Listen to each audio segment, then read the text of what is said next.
important development of the ideas concerning Russian transition,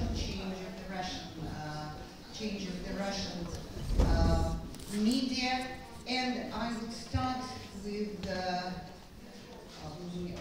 I would say very brief and very particular. It's my view of how things are changing in the Russian media. The general idea, which might link to different presentations, which started first from populism criticism and then comes to the Russian case of transformation, might be also the new focus on audience, the new focus on the society reaction to media, because I think in the Russian case, the legitimation of audiences is one of the most important things to do in the recent race. We all know the Russian way of transformation, top-down. This was famously pronounced in one of the books, which, for example, Karl Northern Strength knows.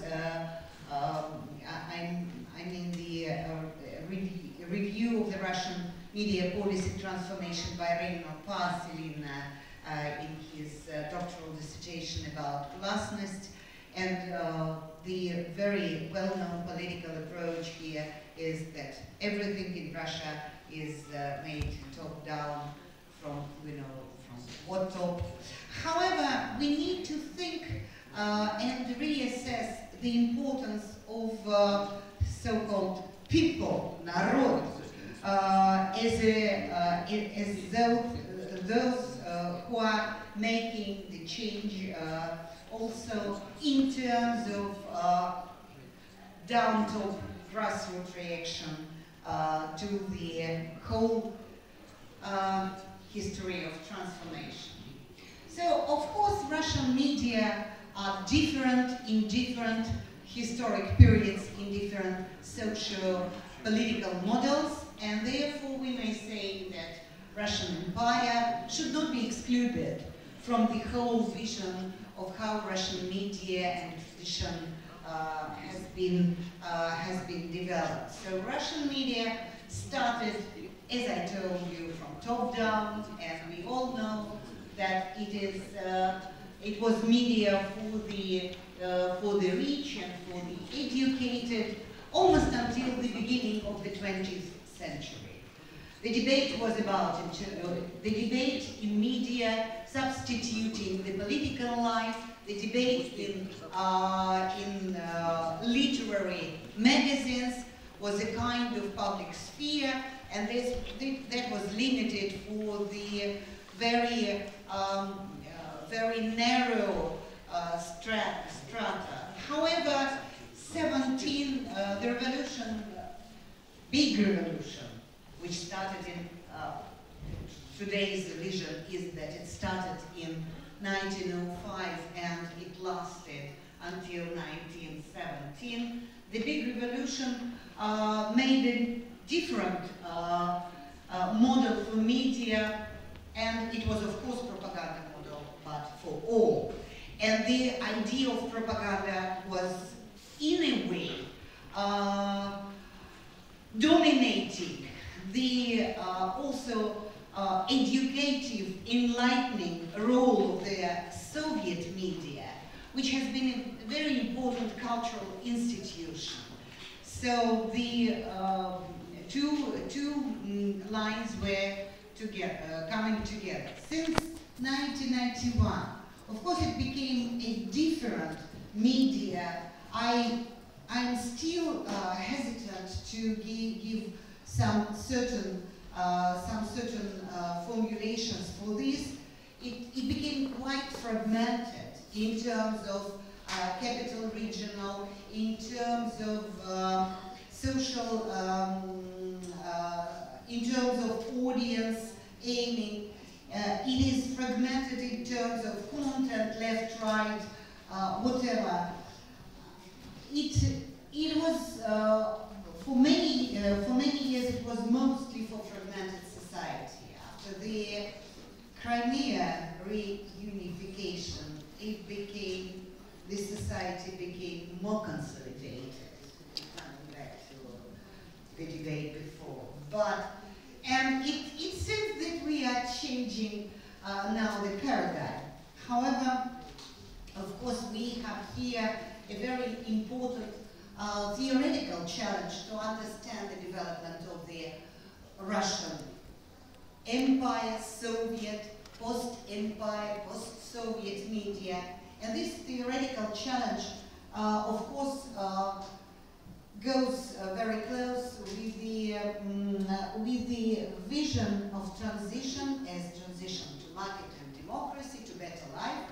However, Colin Sparks called it a dual double teleology. And in a way, he is criticizing this as a kind of universal model which should be followed, and whether the transition to democracy is good when we go to market structures. Is it still a simplistic and very straightforward development? So this normative approach, which has been taken in Russia in early days of independent Russia, independent from the previous structures and from the previous systems, of course, we need to think what might be the theories to explain in terms of transition to market democracy, the failure of the Russian media. And what are these approaches? We know that today is challenging this democratic view is very popular, this activism approach that media should be involved and not objective, not neutral. Of course, there is a polarization, developmental, and many other approaches. However, what should be importantly underlined today is the role of the historical roots, historical and cultural paths. We find it among the institutionalism, this important path dependence approach, which says, I think here we have, which says that you cannot one night change people, traditions, rules, and changing the laws, you cannot change the behavior of people. We know that this is much beyond the economics. This is much beyond the economic life. And therefore, we have to say that traditional approach, taking from political studies, also would be very much challenged to the story of political history of Russia and political culture, I would say. Political history and political culture determine that, of course, public sphere in the way as it exists in the West, in Russia, exists in a different form. The press freedom story is much different. And even having no press freedom law, the political debate in 19th century was much more liberal than everywhere, though it came from the elite. And the elite took the side to define what is the core issue here. Also, we have to challenge this technological determinism. Of course, as I told in my comments, it is important to say that the broadening the scope, broadening media access does not ultimately mean the rise of democracy and the rise of civil consciousness. And this is, of course, not only the tradition of limitation, but also the traditional public discussion as it has been organized in this society, not through public manifestations, but, pardon me, through literary publications and novels and cultural products. Of course, we have to think about this economic impact here. The Russian way of this path dependence is deeply rooted. This is my field, and I started as a political economist at the Soviet time, and now I'm moving to media economics. And I would say that the role of the economic relations in my country is underestimated, because when we speak about the capital which is involved in media, we understand that there is no other story, no story about market, no story about private capital. And what has been done in terms of privatization of media, all this played to downgrade journalism, because these commercial influences and lack of money, lack of investments, created completely different result as we thought. So we actually have to admit that in this decade, in the last 2 decades, we are changing focuses from general patterns and from general rules or general trends to more local in many respects. And from this, I would say we need to speak about theoretical, we need to speak about the revival of the, is it a revival or reconstruction? Because we don't know whether the whether we are thinking the image rising of the nation state, or really the power rising of the nation state.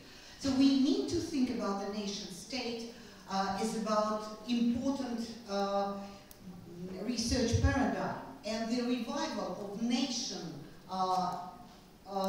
story should be considered as a key issue after this globalization and the broadening of media borders story. So why national media system? Why we go back? I'm very thankful to Sylvia and Terry for the article about the importance of the national media system as a research unit, because there are too many debates also here. What do we understand about media system? We have a lot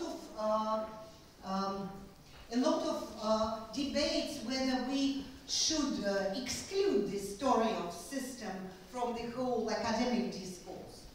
And I do think that there are 5 factors we have to stress in order to understand the importance of the nation state. First, geography.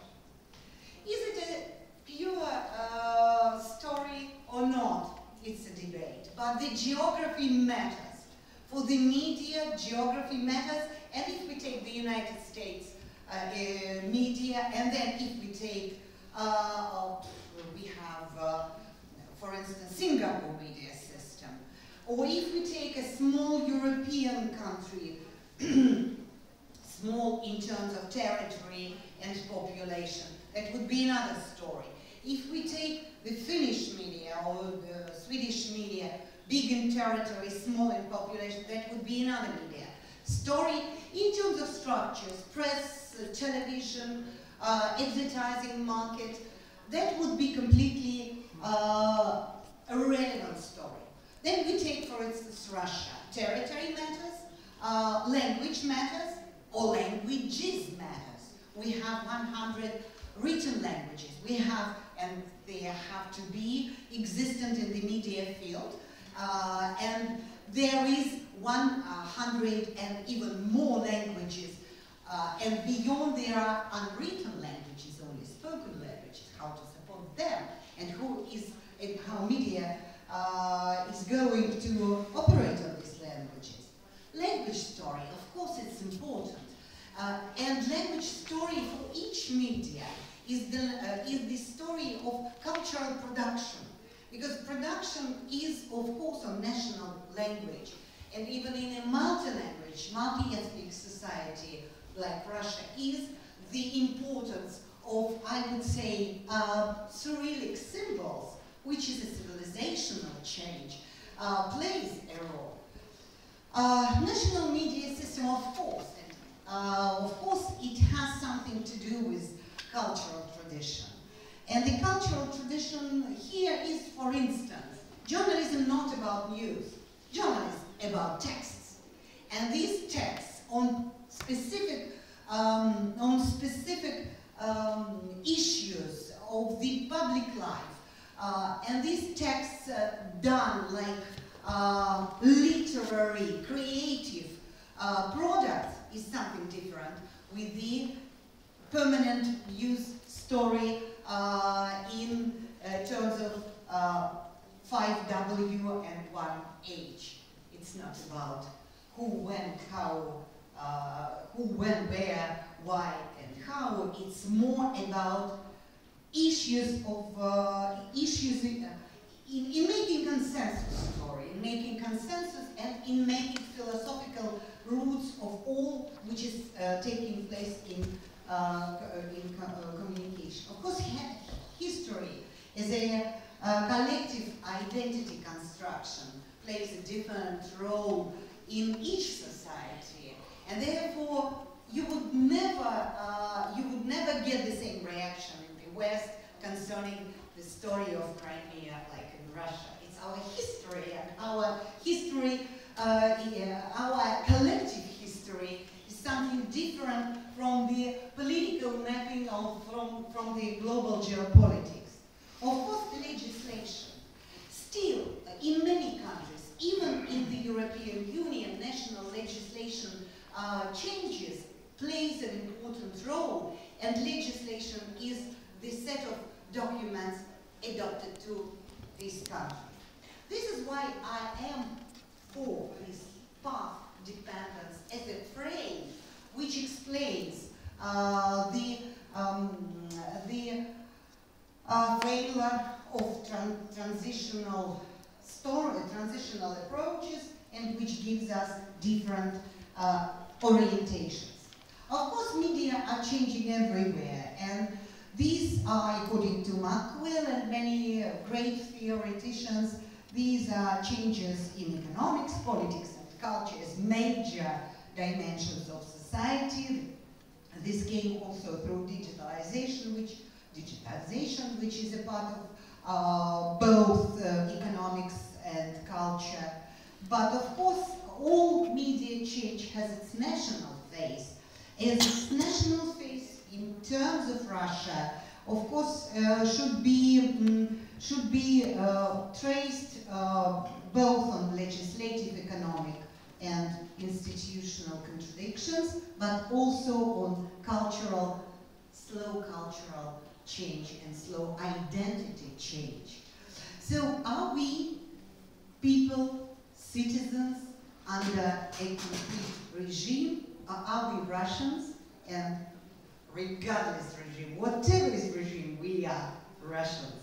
This is a big issue here, because it's not political structure. You saw how important were these three types: imperial, communism, then independent Russia. And people are very often not associating themselves with political system, but much more with cultural system, and cultural identity very often prevails the civil identity. Here comes to the institutional economics, and Douglas North, I do believe, deserves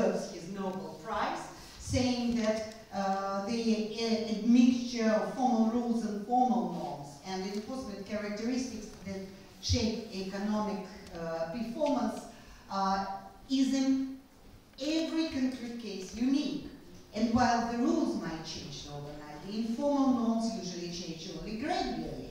Therefore, it is norms, not rules, not dogmas, not even paradigms that provide legitimacy. It's norms and behavior. Therefore, we need the theoretical upgrade of the vision of the Russian media. What is Russian media nowadays? Is it something different or is it the same? Of course it's the same. The same traces, the same trends, but in a particular cultural context, which speaks something about multiculturalism. And multiculturalism, for instance, multi-religious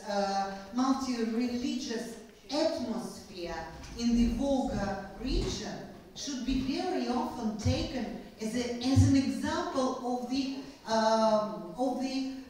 religious tolerance of people living, of Muslims, Orthodox, and whatever, living together. Of course, there is an importance to distinguish the media in Moscow, St. Petersburg, in,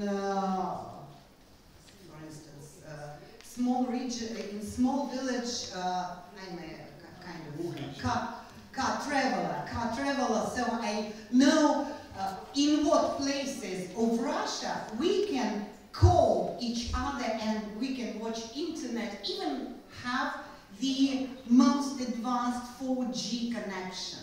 So it is 150 kilometers from Moscow where you cannot access internet and you cannot call your friend mobile phone, which is working in Moscow like a very speedy access points to all social networks.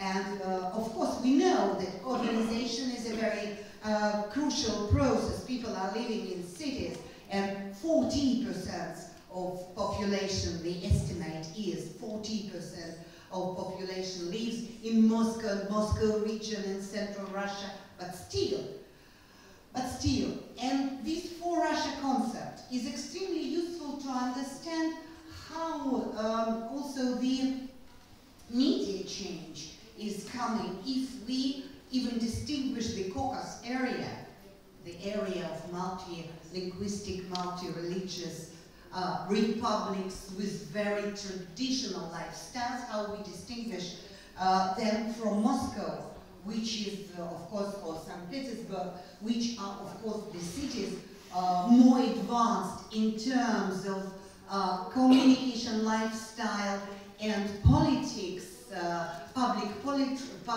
communication than many European countries.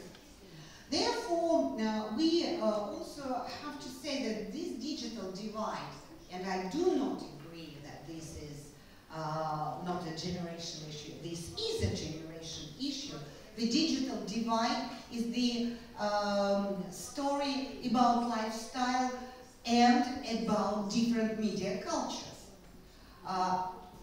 The question how long, how persistent are these media cultures for the younger generation, because young people are very much involved, but then based on their secondary education and based on the common identity and some values prevailing in the society, how far they can fly from the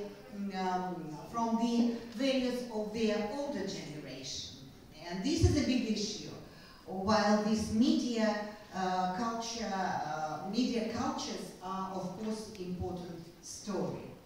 And the power of identity. How far this power of identity can, how deep can it be intruded into the public, cultural, whatever, media communication story. It's funny that a couple of days ago at the Moscow State University at the big scientific council we had a debate with a famous producer, film producer, Andron Konchalovsky. He had a talk for the big scientists of Moscow State, and he spoke about Russian cultural genome. The biologists, doctors, chemists, they said, oh, you might be blamed for distinguishing a separate genome from Russians, which exists only with Russians gene. You have to be very careful. But then they asked, what do you mean by this? And he said that culturally we are different because of territory, climate, because of historical practices. For instance, Russians became free as free people in mid of 19th century after the agricultural reform, and the tradition of a free person, free man, started only after actually 1917, when Russians got access not only in terms of law to these freedoms, but also in terms of some guarantees. For instance, the right to get education is for free person, one of the key rights, and only the Soviet state guaranteed this, together with the complete access to propaganda machine, which had one television national channel devoted to education, and that was the channel with the educational programs which existed for all, but they had also school classes there for deepening education. So, of course, we agree that the important transitional view that politics might be a driver for the media development, for the media transformation. We agree with this. Of course, legislation and regulation are changing media and making media different. And actually, the tradition started from the December 26, 1991, when the Russian press law has been adopted as Russian press law based on the Soviet press freedom. However, the regulation is also within the existing legislation limits, and therefore this big debate whether the big state is trying to impose limitations on the public communication by producing children protection acts or whatever is somehow limited, because since the cultural story that people are not very active from the grassroots and activists are not speaking about the development of this media regulation story is extremely important. The state remains the only force to produce some initiatives for legislation. Neither journalists nor media industry is active in making either self-regulatory or co-regulatory formats. And so the business, of course, is a very important driver of the Russian media, while business is still looking for media, for journalism, is a very unprofitable side. So if journalism is not going to bring any money, we go to not journalistic production. We go to sensational, scandalous talk show production to promote, and business is right. Why we are not blaming business for not investing like charity money in journalism if this is a kind of limited story. However, we should not neglect audience as citizens and consumers as well as the drivers of the Russian media, because the only way to finance independent media is through advertising. And if advertising is failing for the consumers, and we Russians are so pure that we are not going to be consumers, so we are also, in a way, neglecting the one of the most efficient business models for the media industry. Let me skip a couple of slides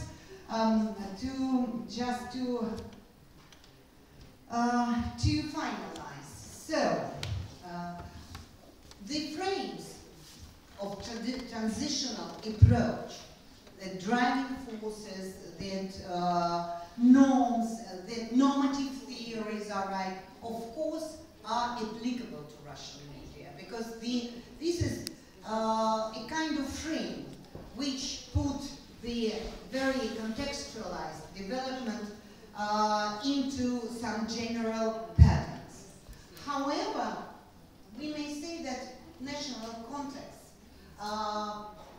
depending on cultural development, not technological, but mostly cultural, and finally even technology for media is in a way guided and ruled by the culture.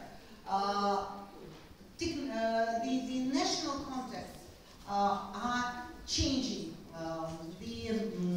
the traces which seem to be universal. And what we have to admit that media systems and media changes are always hybrid. I'm very grateful to our colleagues here to underline that hybridization is the pressure of normative and general and pressure of national. So path dependence is one of the forces of hybridization, and we should not exclude this from the general framework. And I would say, maybe at the end, that path dependence is, in a way, the response